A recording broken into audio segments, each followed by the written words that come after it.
Hey everybody, Tommy Kane here again. Welcome back. So let's dig into the weeds. Elon versus Trump, as everybody knows, is the biggest news story that everybody's talking about, right? And what I want to actually address, and this is kind of like, I guess you could say the purpose of this video, is that I think that you have to choose Elon over Trump, without a doubt, irrefutably. And I'm going to explain why in a minute, but it's not going to be for the reasons that you think. For starters, I want to go ahead and watch this clip because Scott Galloway completely destroys the subject of this like nobody's business. Let's get into it. First of all, Kevin, I don't know where you were when that post from Elon dropped yesterday, but it was a bit of a jaw dropper. Here you've got the guy that was instrumental in helping Donald Trump get elected, incredibly publicly supportive of him.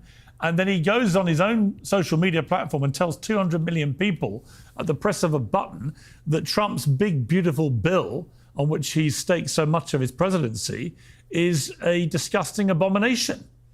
Well, first of all, he's right. It is a disgusting abomination. But secondly, the fact that we live in a country where the world's richest man, one of the world's richest men, can just buy an election and spend $270 million making somebody president is kind of the problem. I mean, that's kind of exactly the issue and exactly the thing that we need to address. But anyways. What are your thoughts? Well, I'm working very closely on this bill as an advocate. Now, listen very carefully to what he says, because O'Leary has a tendency to reveal himself when he speaks, and he's going to give away why he has the opinion that he has. He's going to give it away. You ready? Advocate for small business in America. A lot of people don't realize that 70% of job creations in the U.S. is from small business, 5 to 500 employees. So we care a lot about this bill. There's a lot of things that we need in here, particularly on the tax side of things. But there's a lot in this bill that we don't like. And so I'm an advocate for their voices, and I'm going to senators and talking to them about what's the problem here. But what happened when that bomb dropped, and I think you've given it a good analogy, it was a bomb. It set off a narrative that Ron Johnson has carried forward. It's a bomb because we have let one of the richest men in the world create the biggest media platform in the world. In the world, he can shape opinion. He can craft narratives at the drop of a hat. Like Piers Morgan said a moment ago, at the press of a button, 200 million people. 200 million people hear what Elon says at the press of a button. Think about that for a moment. And all this talk about how legacy media is the problem with brainwashing and all this stuff. Really? Legacy media, if you were to put together, and I say this all the time, if you were to put together CBS, Fox News, NBC, MSNBC, ABC, CNN, PBS, all of them combined, and have them release a news story, it would not reach 200 million people in 24 to 48 hours. It would be lucky to reach 20 to 30 million people in a week. Okay, maybe 40 million. And yet everybody acts like legacy media is the people that we need to be worried about. How about the guy with a platform that can reach 200 million people in a nanosecond? And a pop. Keep in mind that if you have an X account and Elon Musk makes a tweet, whether you want to see it or not, you're going to see it. Whether you want to or not, you're going to see it, because Elon has it set so that anybody who has an X account sees what he posts and gets notified when he posts. That is incredible power to shape narratives. And alter opinion and put stuff out there. And that's crazy. But again, we're going to dig into the weeds, and I'm going to explain why you need to side with Elon in the Trump battle. But let's get to it. In the last couple of hours as well, he just put out a chart. And he's not a lightweight.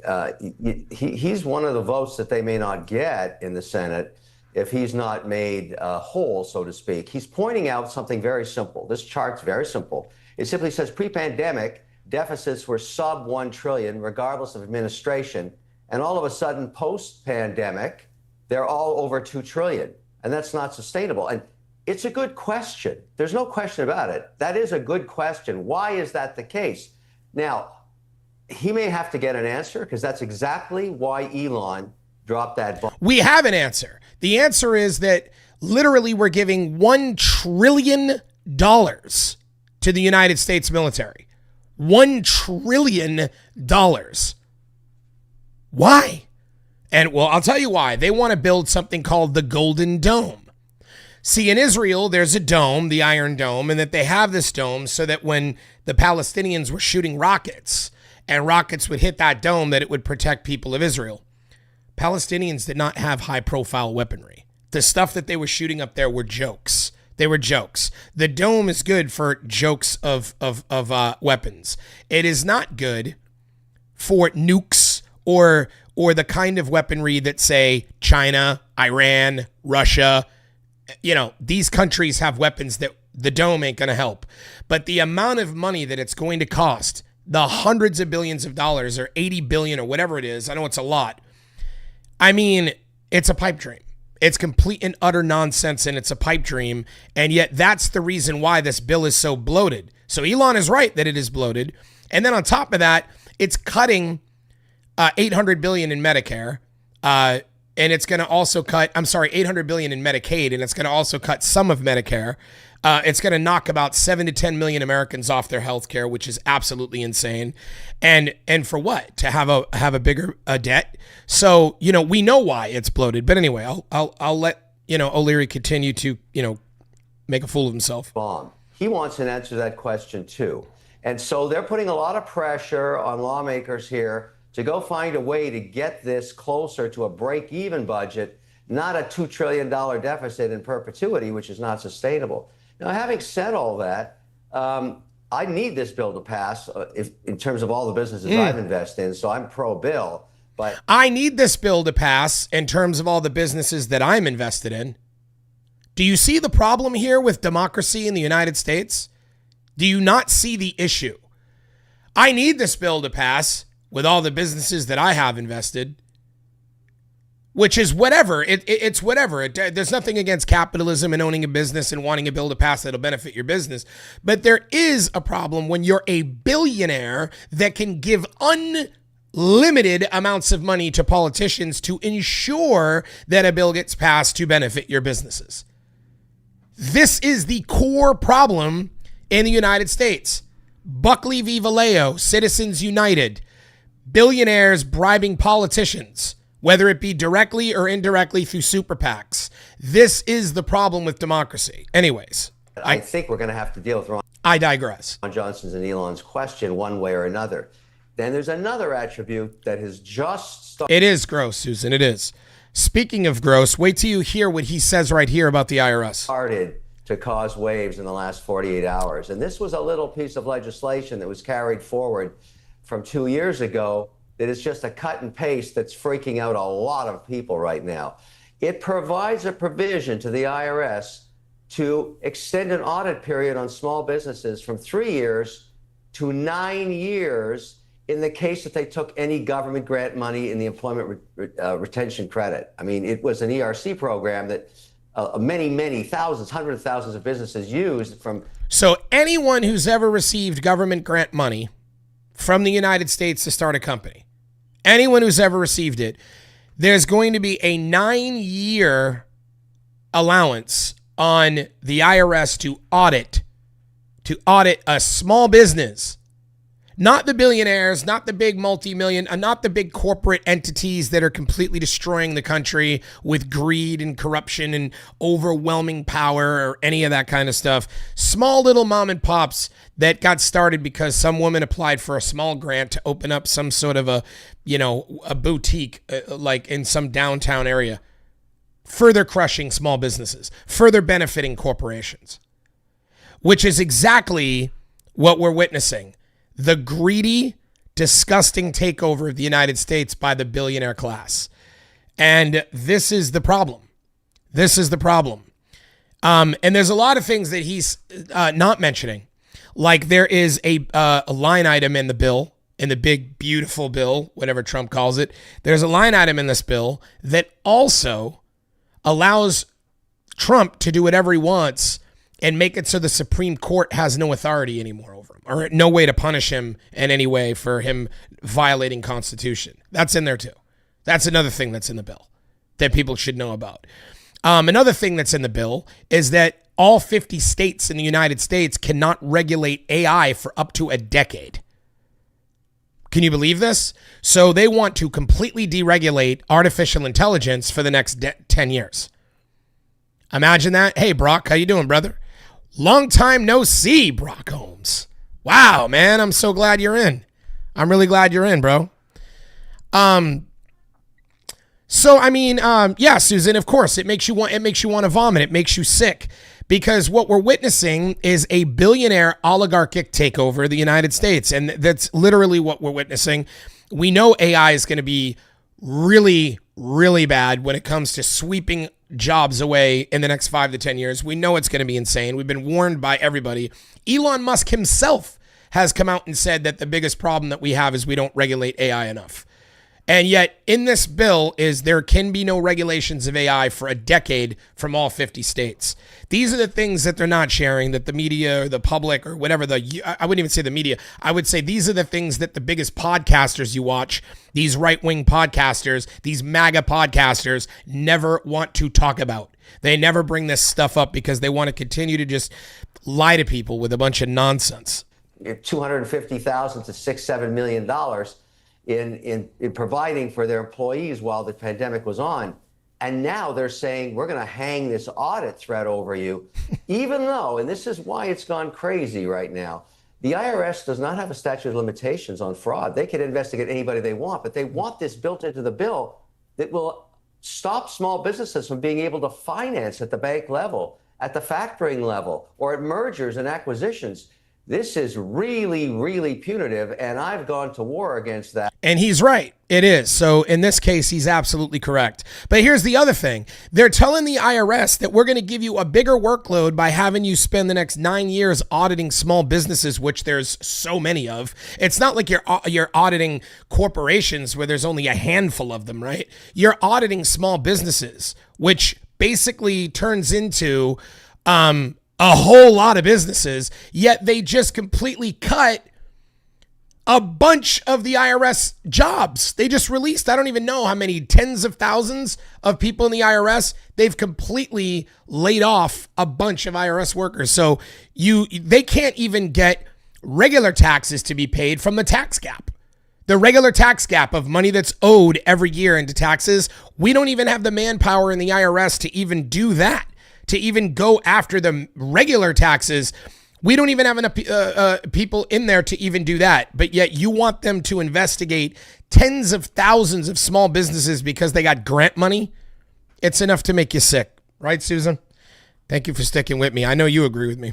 And I haven't found a senator yet, not a Republican anyways, that wants to extend powers to the IRS to audit small business for 10 or almost 9 years. Nobody does. Which is ludicrous. Nobody. It seems ridiculous. It is ludicrous. Scott, as Kevin was talking there, story has dropped on the New York Times website that the Nonpartisan Congressional Budget Office, the CBO, has said today that the broad Republican bill, the big, beautiful bill to cut taxes and slash some federal programs, would add $2.4 trillion to the already soaring national debt over the next decade. And they're categorizing that as an analysis that was all but certain to inflame concerns that President Trump's domestic agenda would lead to. By the way, I noticed it's filling up in here. I just want to say that I'm also going to be addressing the Epstein case as well. For those of you, if you want to stick around, I'm not just going to be talking about the Elon Trump debacle. I'm also going to be talking about Kash Patel's words, what he said about the Epstein files, and we're going to get into it. Excessive government borrowing. And I think the significance of that, I mean, it's a little bit more than even Kevin was outlining there. The significance, I think, of Elon Musk blowing up in the way he did is it does seem to render almost everything he was trying to achieve with Doge, which in principle seemed to me a terrific idea to try and take a swathe through government waste. I mean, who wouldn't be against that? But if you're saving a few $100 billion by doing that, and at the same time, there's a big, beautiful bill coming in, which he now calls an abomination, which is going to cost $2.4 trillion on top of the existing debt, then it's pointless, isn't it? Well, see, before I let Scott Galloway make this point, I want to say that I have absolutely zero issue with anybody removing fraud and waste from the government budget. I have zero issue with that. But what I do have an issue with is why would you not go into these programs like USAID, right? Like the Consumer Financial Protection Bureau that does a splendid job of helping people get their money back from scammers and illegal corporations doing horrible things. Hi, Yulia. How we doing, Yulia? Nice to see you. Why in the world would you allow them to just cut off starving people in Africa and aid that we're giving to sick people and all of these things when there's something called soft power? It's the best way I can make my analogy is imagine if you're a multimillionaire. You have tens of millions of dollars, right? And imagine if you were like Scrooge about it. And you were like, you know what? I'm rich and I'm not giving nobody anything. I'm going to build a big giant mansion with big giant walls and I'm going to live inside of it. And I'm not going to give nothing to nobody, not a nickel, because this is my money and I'm tired of being ripped off and I'm tired of being taken advantage of and hell with anybody. Are you safer doing that? Or are you safer being a generous person who protects people and helps people and gives pieces of that money away to your friends who need help, to people who need to pay their rent that month or need to do, pay their electric bill, right? If you're a multimillionaire and you're lending out money and not getting taken advantage of, but being smart, being somebody who now has a lot of power because now you've got dozens of people that are willing to fight and die for you. You've got dozens of people that are willing to literally kill for you because you're helping them. And that's called soft power. And it's done all throughout history from successful people and successful countries. When the United States had the largest naval force in the world, the first thing that they did was they said, hey, let's defend all of the ocean's ports. All of them. We're the only country in history that had the ability to do that. So we decided to have our Navy govern each port of all these different countries. And by doing so, we were able to tell other countries, hey, we know you can't afford to defend your port, so we'll defend it. And in turn, we'll get excellent trade deals from you because we're looking out for you. And this is what allowed America to become the biggest powerful country in the world. This is what allowed that to happen. So the fact that we are cutting that off now and calling it, oh, they're leeching off of us. Why are we paying for their military defense? We're not. We're governing their ports to get better trade deals, and we're in control of the global trade route. But what happens is when Trump disconnects that, when Trump slices that off, what that results in is now these countries need that defense and they're not used to paying it and they don't want to pay it now because it messes up their budgets, right? So what do? They go to China and they say, hey, America's not defending our ports anymore. Can you? And you know what that means? China goes in and starts defending everybody's ports and starts building an alliance with everybody, which is what you're witnessing with BRICS, with Russia, Russia, Iran, China, India, all these countries, and like another 22 countries or something, have all united now. And they're 60% of the world population. They're 60% of the world population because instead of America being this powerful entity that's helping everybody around the world and getting all this soft power, we've disconnected all that. So now we're just on a lone island. We're on a lone island, completely left to our devices. And the worst part about it is that we have social media people that have been being paid and only care about views and only care about getting a lot of like money from their retarded base. And they just want to continuously and repeatedly say lies. They're brainwashing people over and over and over again with lies like, oh, these people were taking advantage of America. Nobody has ever, there's nothing that says anyone's been taking advantage of America. We've been consistently ahead. When Biden was president, right at the end, we had the economy that was the envy of the world. That is a statistical fact. You can talk to artificial intelligence about that and have it spit you out the facts. AI will calculate and generate what's going on and tell you America had one of the best economies in the world at the time that Biden was leaving the White House. And that's not because of Biden. I'm not trying to be pro Joe Biden. I'm just simply stating that it's just because America has been doing incredible on an economic level for decades. Prosperity on top of prosperity on top of prosperity. Nobody is really suffering. You have to be convinced that you're suffering so that they can lie to you about a fake solution to solve a fake problem. And that's exactly the issues we're dealing with. Now, let me let Scott Galloway have the floor because he kills it. Pierce, thanks for having me. And Kevin, nice to meet you. I've heard a lot about you, but I don't think we've met. Yeah, this is nothing. I would argue that this big, beautiful bill is nothing but probably the biggest transfer of wealth from poor to rich, from young to old, and from the future to the past. Kevin mentioned small businesses like him. I've started and run small business. We're very sensitive to interest rates. And when you get to a point where the interest expense on the deficit is greater than your defense spending, nations go out of business. Nations aren't conquered, they go broke. And this type of fiscal irresponsibility, such that Kevin and I can have a tax cut that removes somewhere between 8 million and 13 million, depending on if you're listening to Republicans or Democrats, from the rolls of Medicaid, and creates this continued bipartisan, irresponsible approach to our fiscal management. Yeah, George Washington to George Bush, 7 trillion in deficits. And since then, we've racked up another 30 trillion. I mean, let's be clear, it's been both Democrats and Republicans. And I'm glad he said that, because before any of you decide to comment that, Scott Galloway is some sort of leftist because of the stuff that he's saying, Scott Galloway is pro-Israel. He is pro-Israel. Scott Galloway is pro-restructuring Social Security. Okay, there's a lot of things that Scott Galloway has said and done that make him very not what you guys would coin a liberal. This is all just the truth. And there is a truth that lies in the middle between the loudest voices. And Scott Galloway is one of them. But until at some point there's an adult in the room and we get our fiscal house in order, all we're essentially saying is we want our children to have higher mortgage, credit card, and student loan interest payments and have a more difficult time starting businesses. So I think Kevin and I both agree this is irresponsible.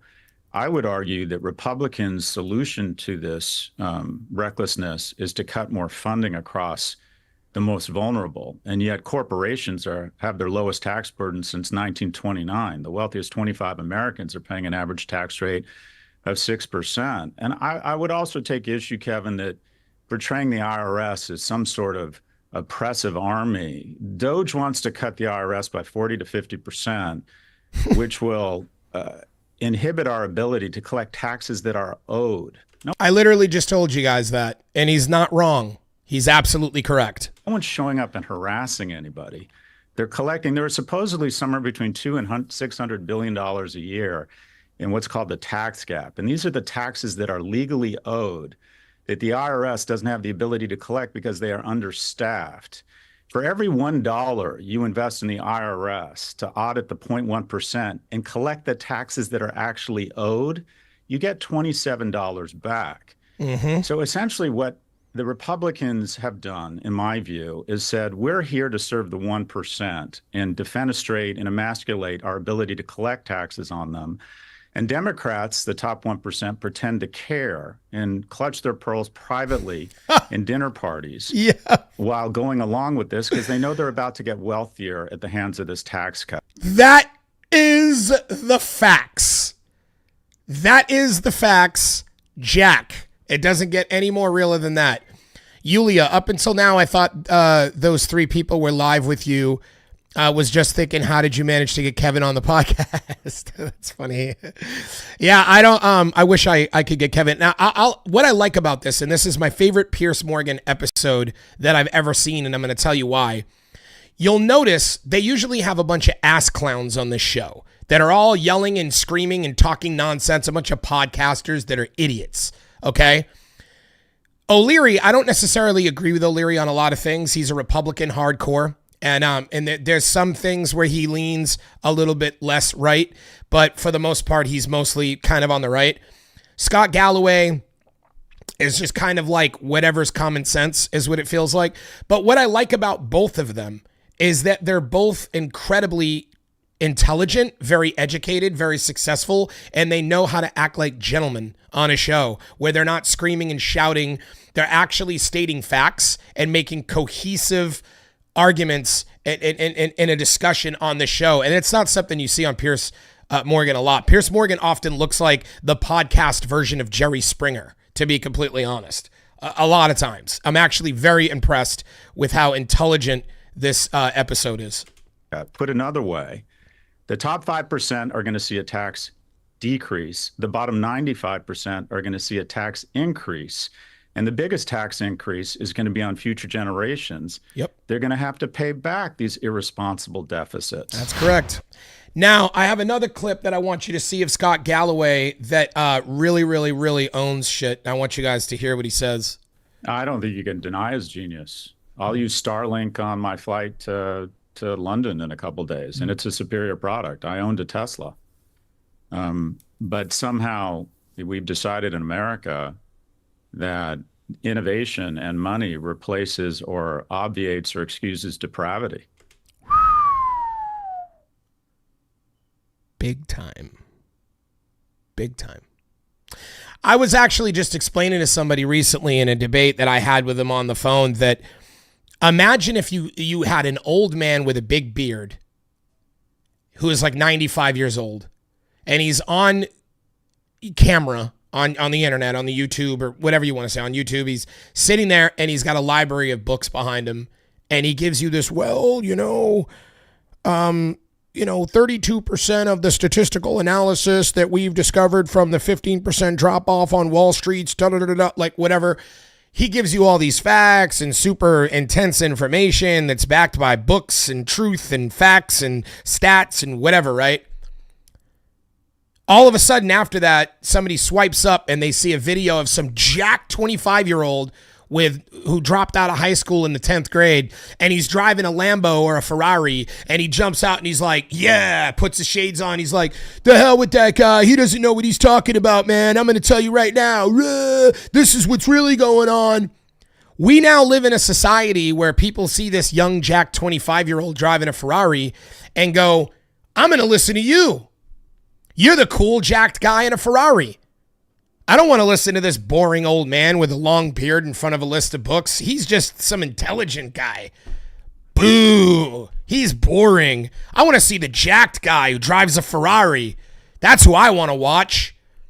I mean, it's utterly ridiculous. It's like, and this is what he's saying is we've somehow put celebrity and money on top of everything. Well, he's rich and you ain't, so what do you know? That guy's rich. You know how many people are rich that are stupid? You can get rich doing so many things. There's so many people that are stupid that just got lucky. You can get lucky. You could be in the right place at the right time. You can come up with an idea for a business that just explodes because you just got lucky in the right market or the right whatever. But what people don't understand about money is that when you end up rich, especially when you're sitting on like $100 billion, right? Literally, your money can make billions in a day just sitting in the markets. You don't need to work. You don't need to be a genius. All you need to do is buy a bunch of stock with it and sit back. And every single day, you're making money. Every single day, your money's just making money. You can buy stocks that have high yields and just sit back and wait for your money to come in over and over and over again. So this idea that, oh, well, he worked hard, that's why he's a billionaire. We all know that that's nonsense. If hard work was really, truly what led to success, then the country would be ran by Mexicans with leaf blowers, okay? Not trust fund babies who are sent to Harvard by their rich parents. We know that hard work doesn't lead to success. It's nonsense. So it absolutely should lead to success, but it doesn't because the rules are rigged by the rich to make it so that that never happens. And that's the truth. That's absolutely the bottom line. Now, when it comes to taxes, and I think it's important for me to state this, right, is that the rich, okay, when they're paying taxes into the system, I want to make sure that I explain this because I don't think a lot of people know this. When people say that the country is in debt, who are we in debt to, right? That's the question. Who are we in debt to? I know he says he drives a Tesla. I know, Yulia. Like as if that, I know. But at the end of the day, I get his point. He's just trying to say, yes, that Elon is definitely a guy who's succeeded at making stuff, even though he used government subsidies to make Tesla. But that's neither here nor there. But what I want to explain is this. Debt, when America is in debt, who are we in debt to, right? Who we're in debt to are previous generation, previous people. What I mean is this. So a person buys bonds. You can buy U.S. bonds, right? Which is basically investing in the American dollar. You could say, I'm going to buy U.S. bonds. When you buy them at a certain value, let's say I buy $1,000 worth of U.S. bonds. Over time, those bonds become worth more money. So in the future, in 20 years, my $1,000 in bonds might be worth $10,000 in bonds. Well, that means that now the government owes $9,000 to me. That's where the debt comes from. That's what they mean when they talk about the U.S. debt. People who bought bonds 50 years ago that we owe money to now. Now, granted, a lot of those people eventually die, but when people die, their money gets inherited. Those bonds get inherited. So the debt never goes away. It doesn't survive death. It doesn't die when they die. It survives death. It skips to the next individual and so on. So when we talk about the country being astronomically in debt, we're talking about being in debt to people who have bought bonds over the last 100 years, whatever, that we owe all this money to. Do you know how those bonds get paid? They get paid by the wealthy paying their share of taxes. That's why. That's the reason why America had the greatest economy in history in the 1950s, because of all of the things that were done in the 1940s by FDR, Franklin D. Roosevelt, the greatest president in American history, because he taxed the rich. He gave them a marginal tax rate in the 90%. Now, I know you're thinking, wait a minute, Rich, I got to give away all my 90% of my money weight? No, that's not how marginal tax rates work. Marginal tax rates mean you get to make up to X amount of dollars, and anything you make over that, you pay a 90% tax. So, for instance, if we told Jeff Bezos, okay, and let's say Jeff Bezos is bringing in, I know what his net worth is, but let's just say maybe he's bringing in, I don't know what he's bringing in, but let's just say $50 billion, $100 billion a year. Let's say he's bringing in $100 billion a year or something like that. I don't know. Let's just say that's the case. If that's the case, and we were to say, okay, anything you make over 20 billion, you pay 90% taxes. Okay. So that would mean that would leave 80 billion over. Well, 90% of 80, I think what is that? Probably about 72? No, 70, 75. No, 70. I'm trying to do the math in my head in the moment and I'm killing myself, but you get the idea. It's like 70 something billion. But anyway, that would get paid in taxes. And then you're like, well, he's got to give away that much money? Well, yeah, he's got to give away that much money, but understand this. Not give it away. He's putting it back into the system of the country, of the fundamental structure that allowed him to make it in the first place. He's putting it back, right? But if he made that initial 20, and then on top of that, he's still got, I don't know, 5, 7 billion, whatever it is, $27 billion a year is not good enough. That's not good enough. Are you serious? What can't you do? What are you missing from your life if you have $27 billion? What are you missing from your life if you have $27 billion instead of $75 billion or $100 billion? The answer is nothing. The answer is nothing. Because when you're that rich, you don't spend money. You don't spend it. You use credit to buy everything. Elon Musk didn't even really spend his own money to buy X. I think a small portion of his own money went to it, but the vast majority of the money that he spent to buy X, he bought with borrowed money. Because when you're that rich and you have that much money coming in every year, you can just borrow from the bank to buy stuff. You don't need to actually use your money. And that's exactly the problem. This is the problem that we're dealing with. And people don't understand all this stuff. And that's why I made a show. That's why I'm on here and I have a voice and I'm trying to teach people things. But let's go. Cutting off aid to HIV positive mothers, deciding what veterans should get benefits, cutting off SNAP payments, which have shown to have a positive net return when people run out of money for food at the end of the month. Every time we spend $1 on SNAP benefits, it puts $4 more back into the economy. Every single time. Every single time. That program makes the country money. And they cut it. They want to cut it. I mean, I think one of the wonderful things about and it helps people being an American, and quite frankly, for me, what it means to be a man and what I try to teach my boys is the whole point of prosperity is such that you can protect people. Correct. And I think the two of you are more impressed with Mr. Musk than I am.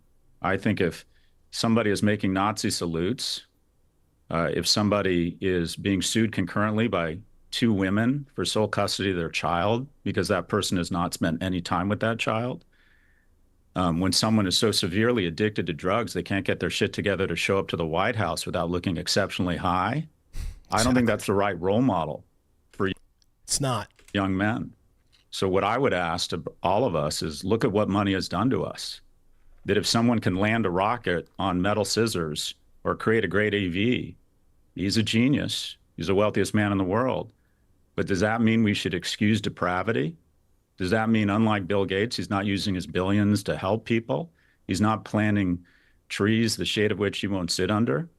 I think this is an individual who has literally come off the tracks, who is rabidly addicted to drugs, and is using his immense power to get people elected, and that too many of us excuse what is abhorrent behavior. I think his legacy is not going to be an EV or putting rockets into space. I think it's going to be unnecessary death, disease, and disability of the world's most vulnerable. Yeah, when the richest man in the world decides to go in and cut funding that helps the poorest people in the world, it's not a good look. It's not a good look. And I can't take credit for that statement. Bill Gates said it, but he's not wrong. It's the absolute truth. And this is the issue. So now I'm going to break it down for you guys. Right now, I want to break it down for you guys why I say that in this war going on, which, I mean, for those of you who don't know, I mean, we're going to go ahead and show this. For those of you who don't know, Elon Musk and Trump are in a war. I think you probably do know, but just in case you don't. And Elon Musk was basically like, I'm trying to go back for a minute to find the initial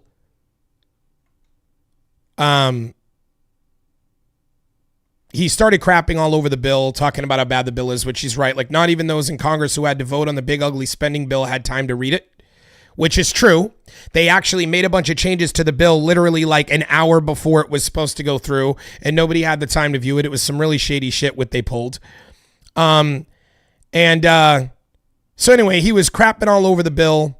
One thing led to another, and it caused Trump to fire back, which I'm sure you guys heard, where Trump said, "I'll take away your subsidy funding." And then, of course, Elon Musk responded with, "Time to drop the really big bomb. Real Donald Trump is in the Epstein files. That is the real reason they have not been made public. Whew. Have a nice day, Donald J. Trump." So anyway, 220 million people saw that in a day. Again, that's pretty insane power. But here's what's going on, and this is what I want to explain to anybody who's still with me. And maybe you pop in and maybe you drop out because you disagree with me, and that's fine. I don't need people to agree with me, but I'm going to tell you what it is, whether you like it or not. The bottom line is that there is a movement called the Dark Enlightenment movement.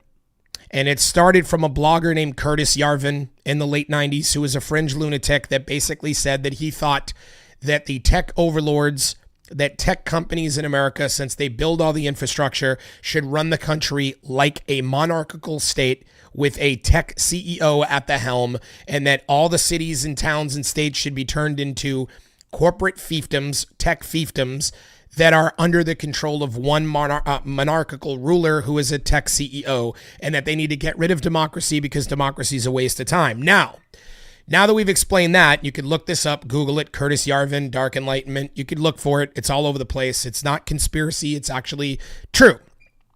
But I consider myself the anti-conspiracy theorist. And the reason why I say that is because everybody thinks that when you think conspiracies aren't true, that you're the conspiracy. It's literally insane. But that's the truth. That's the movement. And now who is backing that movement? Peter Teal. Now, for those of you who don't know who Peter Teal is is the guy who invested in Facebook. He is I think Uber, Airbnb. I mean, tons of the biggest apps, right? He's a multi-billionaire, one of the most powerful men in Silicon Valley, and he supports this movement. He wants Greenland. He wants Greenland because he wants to turn it into a libertarian paradise, and that's the reason why Trump was trying to get Greenland. It was for Peter Thiel, who is 100% standing behind Trump. And the reason why is because they know that he's foolish enough and doesn't know enough because he's not a very brilliant man. I mean, he's just not. And they know that they can kind of pull the strings and that they can get what they want from him. And that was why Trump was going after Greenland. And everybody's like, why would Trump go after Greenland? That's why, because Peter Thiel wants it. Peter Thiel also is the primary owner and controller of Palantir. Palantir, named after Lord of the Rings. I'm sure you could do the work on that one. But Palantir is a company that now it controls or is in the United States military out of the Pentagon. And they are now building a database a database of all Americans, profiles on all Americans. Every single person, citizen or non-citizen that is on U.S. soil, they're building a profile of you in their database at Homeland Security, which is completely insane. I mean, we're talking like next level 1984, I mean, it's not good. I mean, we're talking about living in like a police state. Like it's insane. And this is Peter Thiel, who owns this and who is doing this because they want to get rid of democracy and they want to have the tech companies come in. And their belief is, we have all the AI, we have all the, we have all the artificial intelligence, we have all the self-driving cars, we have all the infrastructure, essentially. We have all the social media, the communication platforms that everybody talks on. So we essentially run everything. What do we need government for? That's literally what they believe. That's what they believe. And they're like, that's what we're going to do. We are going to go in and we're going to, off the back of Trump, we are going to... They knew Trump. They know that Trump is overthrowing the Supreme Court, that he's not listening to Congress, that he's not listening to anybody, that he's doing whatever he wants and diminishing people's faith in government, which is all leading up to their attempt to replace democracy with them, to be at the helm and to be the runner. Now, I don't know if they're going to choose Peter Thiel as that CEO to run the country or if they're going to choose Elon Musk, and it might be J.D. Vance. J.D. Vance is in the club. They love J.D. Vance. He's got money in Silicon Valley. They're all in bed together. Okay, this is all factual stuff that you can find and look up, I'm sure, anytime that you want. So now, when this happens, I don't want to say when, if this were to happen, right, that would not be good. But then on the other side of it, you have Donald Trump, who wants to essentially, I mean, he put his Trump logo on the White House plates. Not a single president in American history has put their last name logoed on the White House plates. No one's ever done that before. This man is not intending on leaving. He is hell-bent on staying. He is hell-bent on trying to make Canada the 51st state of the United States. He is hell-bent on, looking out for Russia, which is why Ukraine didn't tell us about the attack on Russia, because they knew that they would find out about it. And so he doesn't want to listen to the Supreme Court. He's already violated so many times, it's ridiculous. He's been found guilty of violating the Constitution so many times, it's ridiculous. He's pulling some Gestapo shit right now, having people kidnapped and abduct, mask over their face, sent to a freaking, essentially a concentration camp in El Salvador for a bunch of these people, okay, that without any due process. All of this is unconstitutional. All of it is illegal. So you have one guy who wants to be a fascist, and then you have another guy, Elon Musk, who is supporting a movement that wants to get rid of democracy and replace it with a tech movement. Now, I don't know if Elon's fully in the club, but he did announce that he wanted, and if I could find it, somebody said right here, President versus Elon. Who wins? My money's on Elon. Trump should be impeached and JD Vance should replace him. And Elon Musk said, yes. Yes. Now we know that Elon Musk wants JD Vance to replace him. We know JD Vance is openly vocal. He is openly vocal about being for the Dark Enlightenment movement. He is openly vocal. He doesn't even try to hide it. He's like, we got to get rid of this bullcrap democracy stuff. We have to overthrow the courts. I could show you video clips. It would take me a minute to pull them up, but there are video clips where he's literally on the internet saying, we need to just tell the Supreme Court, oh, well, we're not listening to you. So this is the guy that Elon is saying should be in charge. So now this is the reason why I am hell-bent on why we should support Elon Musk. And you're probably like, really? You support this? This is crazy. And my answer is yes, and I'm going to tell you why. Because this is how it works. If Trump realizes that these tech overlords are trying to take over, which he might already understand this. That's a given. It could be possible. He might already know this. But if he stops it, he's a hero. If he stops it, he's a hero. And if he decides to not leave the White House, if he decides at that point to not leave the White House, then he's a hero. And people are going to be less inclined to want to overthrow someone who's a hero, right? But if you support Elon Musk during this debacle going on with Trump, then what's going to happen is, and this is what I believe is going to happen, is I believe that Trump is, right now the movement is splitting up, and there's a lot of people that are getting really, really mad, that are in the hardcore MAGA, like Trump supporter people that are really pissed off at Elon Musk right now. And if Elon Musk were to somehow use his abilities to make sure Trump doesn't stay in office and make sure Trump's fascist movement dies, then afterwards it ends up changing to where now they're like, now Elon's the hero, and now they try to implement Dark Enlightenment, which is to basically say, see, this is why democracy doesn't work. Let's let the tech overlords take over.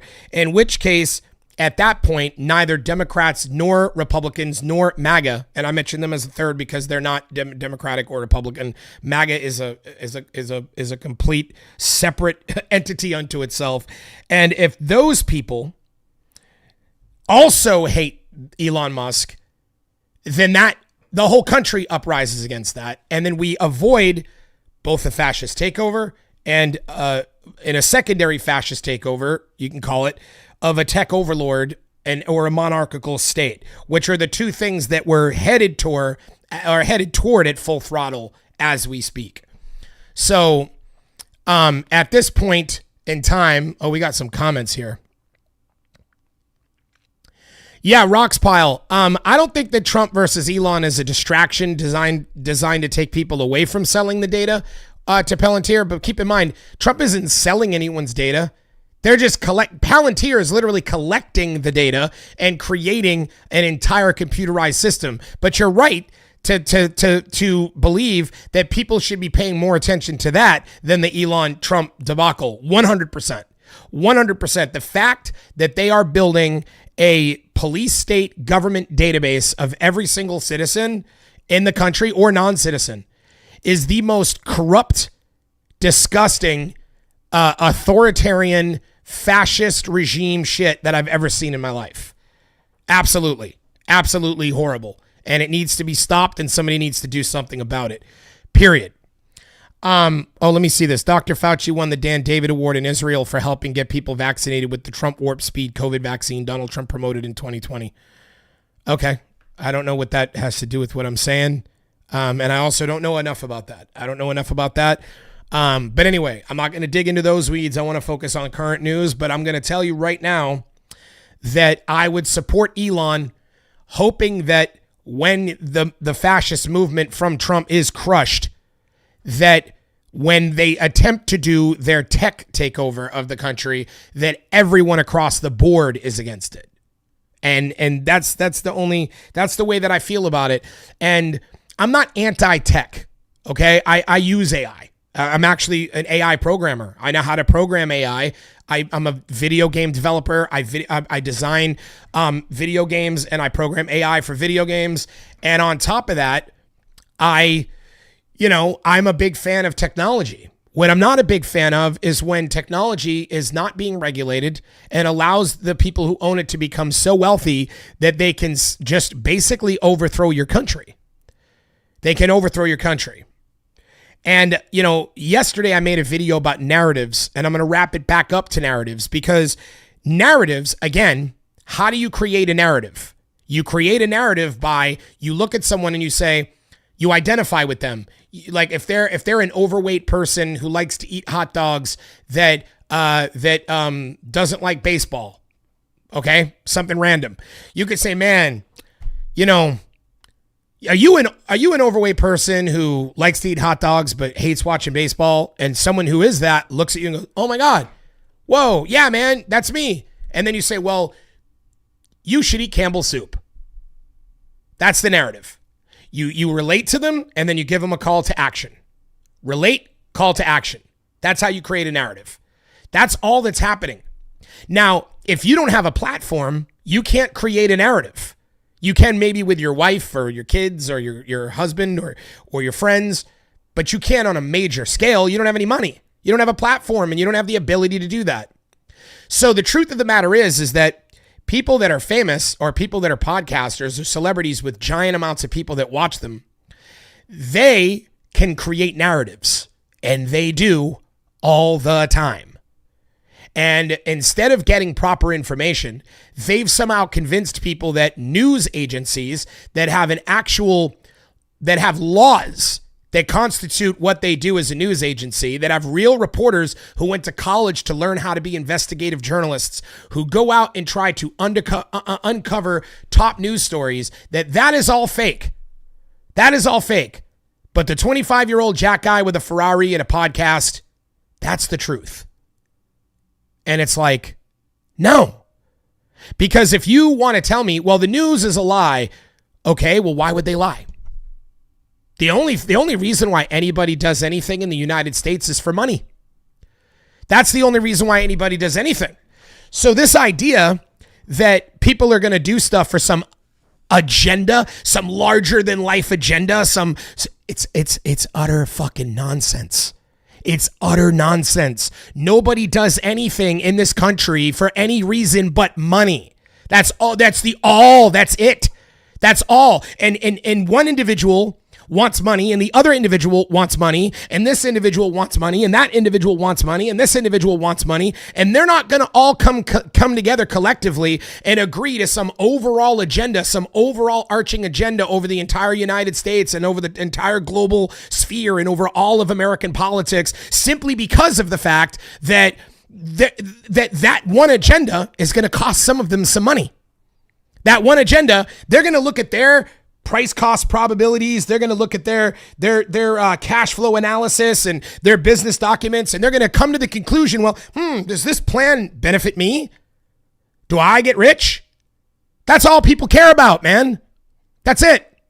Now, the only people who can come together collectively and have an agenda are the ultra wealthy. The ultra wealthy. And why? Because they have so much money, they no longer care about making money. They make billions a day in their sleep. They're so rich. They don't need to do any work or go anywhere or do anything to get paid. Why would they? Why would they? They're already billionaires. So when you think about the people that have the time to sit around and conjure up global agendas, it's the ultra wealthy. It's not a fucking Democratic politician, some fucking Cory Booker. Look at this. Like, what is Cory Booker's net worth? What is Cory Booker's net worth? Cory Booker, personal finances. Let's see if it's got it. He's worth $375,000. So you mean to tell me that a bunch of people like Cory Booker, a bunch of Democrats that are politicians, and this goes for Republicans too, you mean to tell me that these people are the ones that are creating conspiracy? These people are the ones that are coming up with a big global agenda for your life? No. All they're trying to do is get paid. And guess what? Guess who pays them? The billionaires. who have time to sit around and come up with a global agenda. Those are the people that have the time to do it. The billionaires, they're not looking at money. Politicians are nobody. They're puppets. Thank you, Yulia. Yes, they're puppets. Hi, Jay Mixon. How you doing, buddy? Poverty. What's up, baby? So that's what it's all about. Do you understand what I'm saying? That is what it's all about. They do not have money. Jeff Bezos, Elon Musk, Peter Teal, they have billions and billions and billions and billions of dollars. So they don't have to get up and think, how can I get rich? They're not worried about, you can't bribe Jeff Bezos. You can't go to Jeff Bezos and say, hey man, Jeff, I'll give you $50 million if you do what I say. He'll look at you and be like, I don't need $50 million from you. So if you can't control people with their desire to get money, then everybody else who needs money, that's all that's on their mind, dude. That's all that's on their mind. The only people who are sitting around in rooms going, how can we control society? How can we take over the world and tell everybody how to live their lives? It ain't politicians. It ain't politicians. It's billionaires. It's fucking billionaires. Do you understand what I'm trying to tell you? The wealthiest people in the world from all over the world that have crypto, endless amounts of it, endless amounts of real estate. They own all the properties. They own everything. They don't need anything. So they sit around and come up with agendas for you. And that's a bigger problem. That is a bigger issue. And it's not just an American issue. It's an issue in Canada. It's an issue in Australia. It's an issue in the United Kingdom. It's an issue in Italy, all over Europe. It's an issue everywhere. Norway, Finland. We have to worry about billionaires globally taking over with their agendas.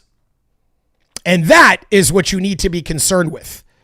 That is what you need to be focused on. This idea that government is your problem. Government is nothing but a bunch of people who were voted in, a bunch of senators and government in America anyway. Government in America is checks and balances. It's three different departments: the executive branch, the legislative branch, and the judicial branch. That's what government is. What is the judicial branch? It's a bunch of Supreme Court judges that rule on whether stuff. They're judges. They're guys who went to law school and then became judges. Okay, none of them are worth a lot of money either. They maybe a few million here and there, but not anywhere near that much money. All the people in the House of Representatives, they make no money. All the people in the in the Senate, they don't make any money. The president doesn't even make any money unless you do what Donald Trump is doing, which is exploiting the presidency to be able to sell billions of dollars in a crypto scam while you're the president of the United States, and deliberately allow it to make you extremely wealthy. And I'm not saying he's the first president to allow his presidency to make him wealthy. It's been done many times, but never at this egregious level and this in-your-face illegal level where that literally constitutional violation after another, after another, after another. And this needs to be stopped. This needs to be stopped. It has to be stopped. And the propaganda that you're being fed day in and day out by people who want money, okay? Charlie Kirk wants money. Ben Shapiro wants money, okay? Candace Owens wants money. Candace Owens was a Democrat, and she switched over. You know why she switched over? Because she saw a movement that she could get rich off of. She's not a real MAGA.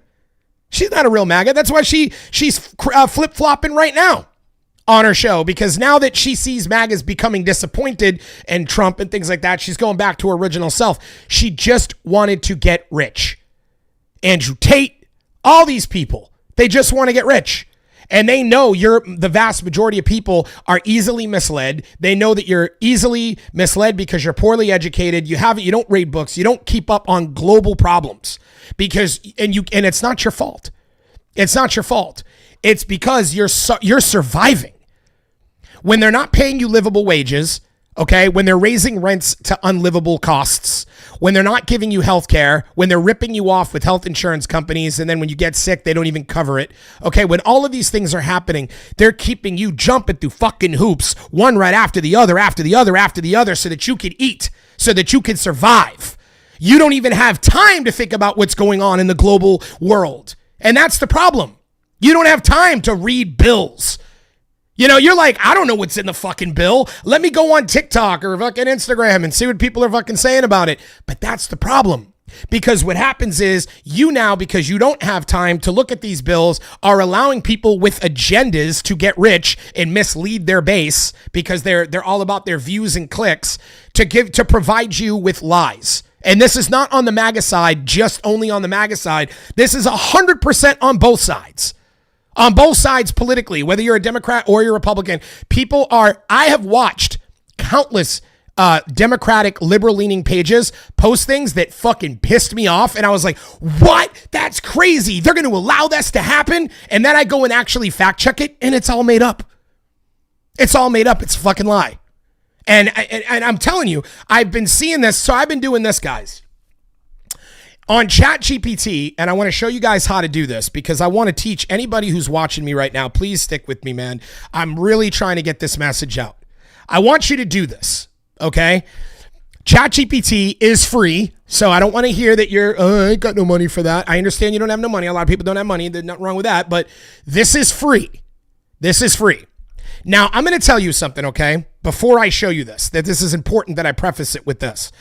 I am not an elitist. I'm not somebody that thinks that because you didn't go to college or because you don't read books or you didn't do good in school that somehow you're stupid and I'm smarter than you or whatever.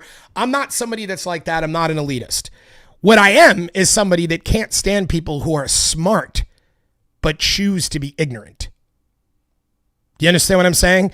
The information is out there. There's access to the truth. All you have to do is spend a little bit of time digging to figure it out. You can choose to take the steps to educate yourself properly on matters. It's a choice. And when you're really smart and you choose not to do that, that's when I get pissed. That's when I start to get mad. So here's what I recommend you do. On ChatGPT, if you look right here, do you see this little button? Does it show? Yeah, it shows. That little button right there, dictate, that can record on your phone. You can hit that on your phone. Anyone that's ever talking. Anyone. Could be a person you're in a conversation with, could be somebody that's on TV. And what I want you to do when they're talking, okay? What I want you to do when they're talking is when someone comes on the news and they're like, hey man, and they get asked a question, you're like, oh, okay. Like Jordan Peterson or whoever, go, okay, hit that button on your phone and hold it to the TV or whatever you're watching on the computer, YouTube, whatever the fuck you're watching it on, and record what they say. And when you're done, hit the button again, it stops, and then send it to ChatGPT and put fact check this. Just do that from now on. Just do that from now on. And you are going to realize how often you're being bullshitted. Because these people are so good at saying words and speaking all these words and saying all this fancy shit that sounds, it's a fucking word salad, but it sounds like what they're saying is so smart and true. Like I watched Jordan Peterson and been like, damn, I really, really like Jordan Peterson, man. This guy's amazing. And what he's saying is so true. Like, and I really would believe in him and believe the stuff he said. Like, God damn, you hear what he just said? He just broke down some high level psychological terminologies and all this stuff. And then I started fact checking him. And a lot of the words he uses don't even mean what he acts like they mean.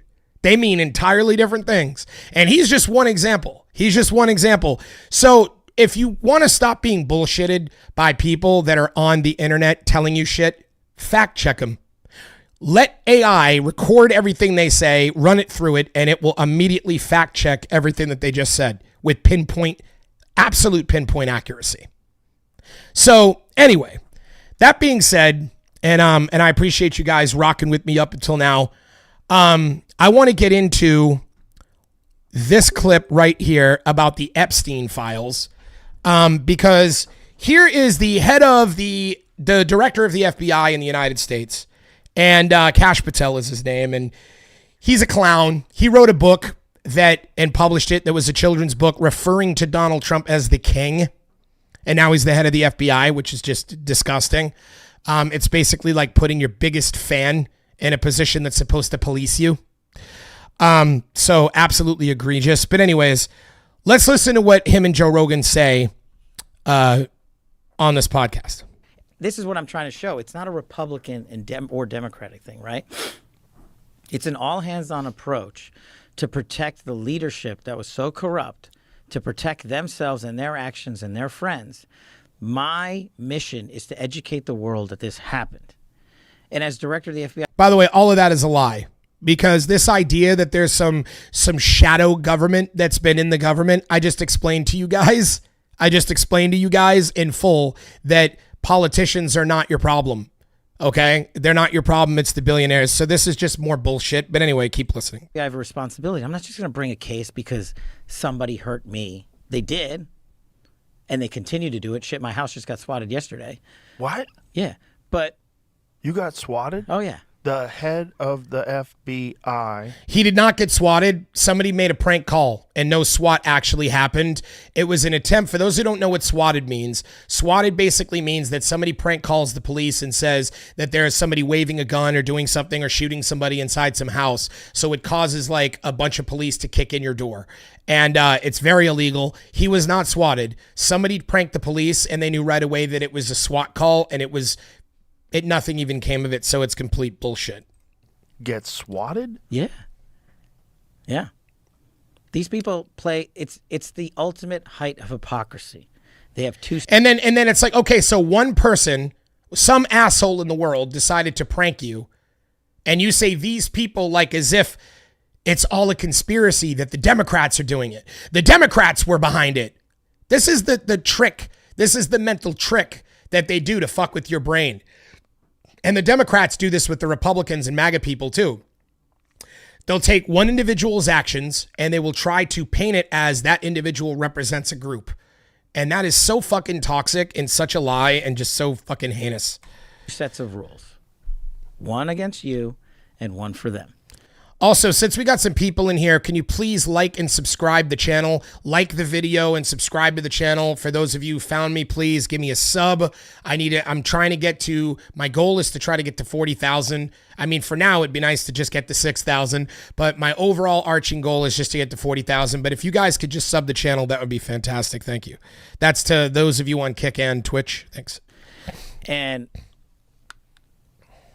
what I want to do is lay out that entire body of work for the American people with Congress. And I'm doing it with guys like Grassley and Jordan and Kennedy and Rand Paul on COVID-19. And we could talk about the origins. We actually have some pretty cool developments on that front.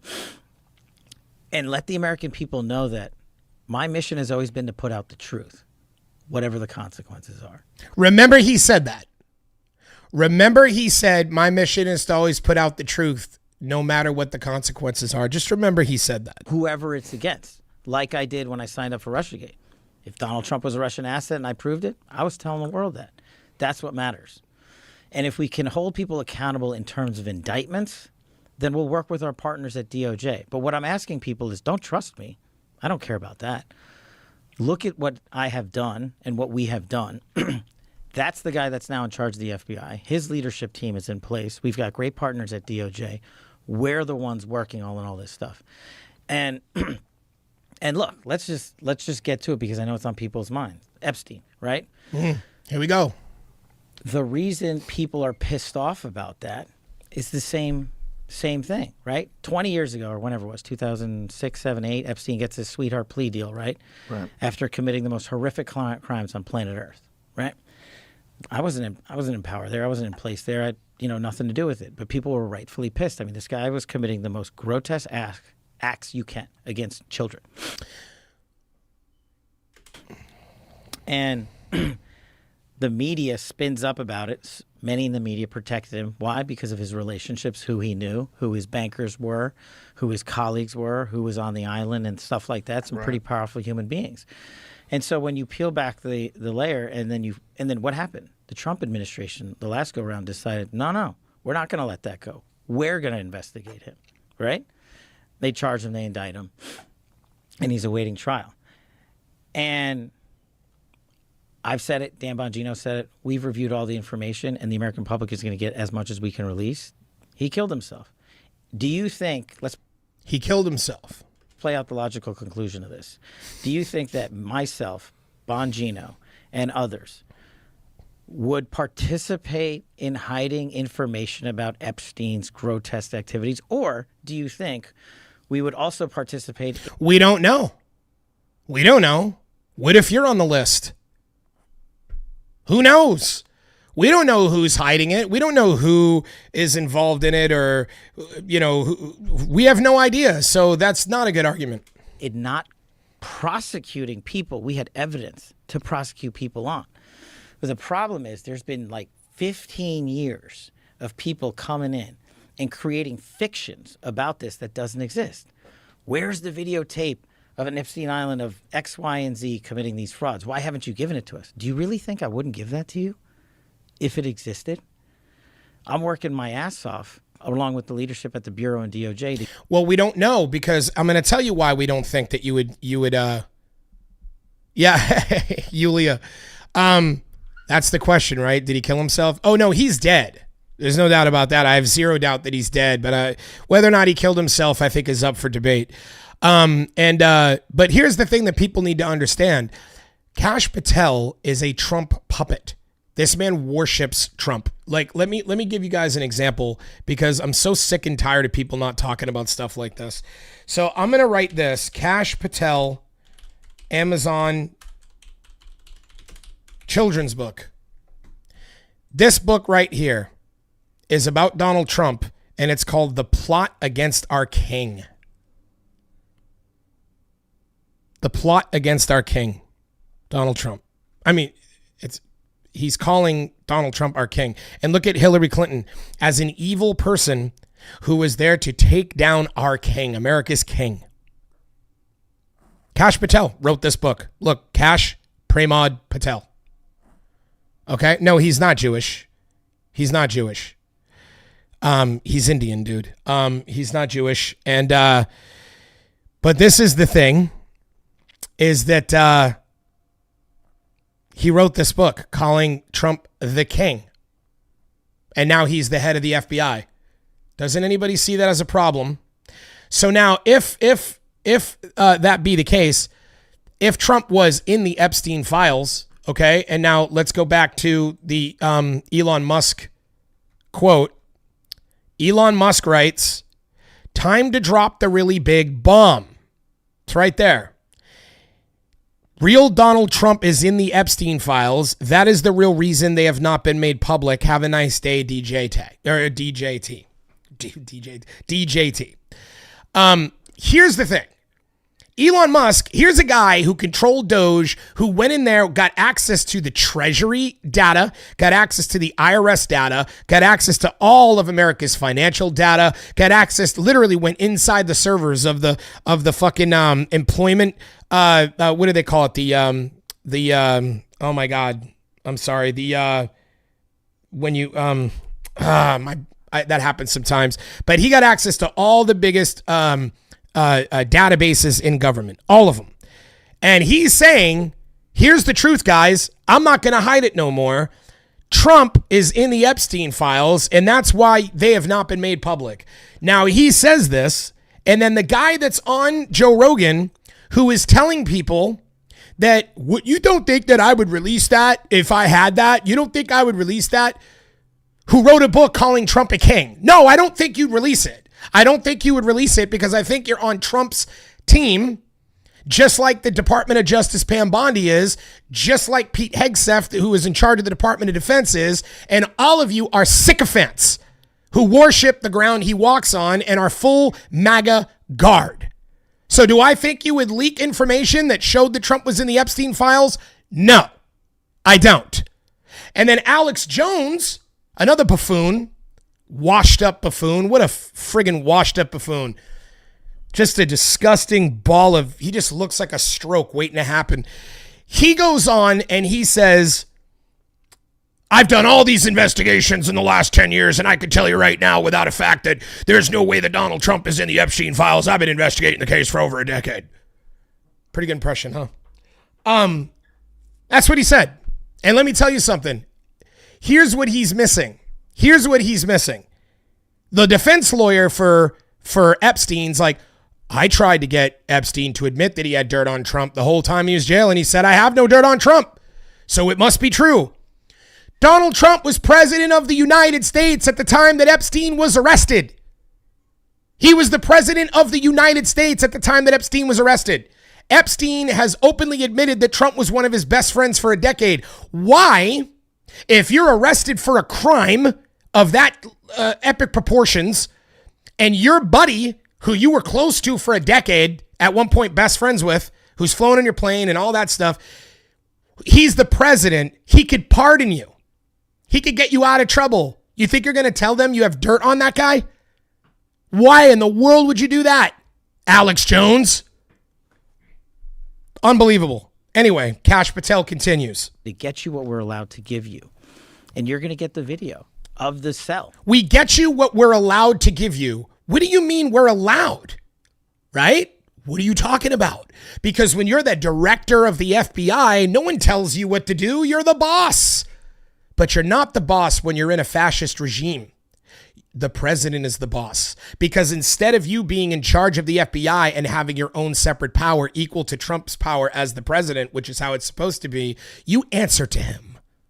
And that's what you just made clear when you just said what we are allowed to give. Because you know who's telling him what to do? The Department of Justice. And you know who's telling the Department of Justice what to do? Donald Trump.